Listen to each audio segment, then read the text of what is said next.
Ce qui est acquis, me semble-t-il, pour 2030, c'est que l'utilisation des pesticides va décroître et va peut-être être tout à fait terminée. Les productions bio et conventionnelles vont se rejoindre de plus en plus.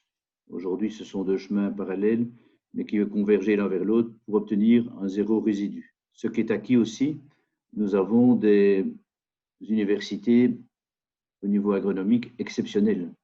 Ce qui est acquis aussi, c'est que les consommateurs veulent de plus en plus de transparence sur ce qu'ils consomment. Ce qui sera fondamental et tout à fait nouveau, et je crois que ce sera une des grandes clés de la réussite pour le monde agricole, c'est de reprendre en main la maîtrise de la commercialisation de nos produits. Peut-être via encore certaines enseignes de grande distribution, mais au moins que ce soit nos marques, notre produit que nous pouvons vendre. Et le grand défi pour nos jeunes agriculteurs, nos exploitants agricoles, je crois que c'est vraiment de reprendre la main sur ce que nous faisons, le dire, l'expliquer et convaincre les consommateurs que finalement ils ont avantage à prendre tel produit ou tel produit. Et c'est ce travail-là que nous devons faire à notre échelle, nous producteurs belges, pour expliquer qu'un produit savoureux est peut-être mieux qu'un produit pour lequel on a avant tout favorisé le volume.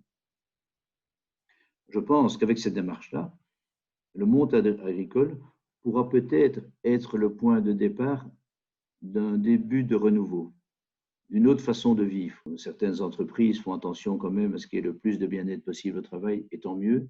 Dans nos propres entreprises, nous y veillons au maximum. Le bien-être au travail est finalement la meilleure lutte contre l'absentéisme. Et donc, c'est vraiment très, très important. Les conditions de travail telles qu'on a aujourd'hui, y compris dans les exploitations agricoles, sont quand même nettement plus confortables qu'elles ne l'étaient avant. Physiquement, travailler dans une exploitation agricole, il y a 200 ans, je n'étais pas là. Il y a 50 ans, j'y étais et je l'ai vu. Les conditions de travail sont quand même nettement plus confortables maintenant qu'elles n'étaient à l'époque. Donc, on a quand même progressé aussi au niveau du bien-être dans ce microcosme de l'agriculture, tout comme dans d'autres productions et dans d'autres métiers. Alors, pour que ces changements puissent s'opérer, l'idéal serait de changer assez fortement la façon de fonctionner.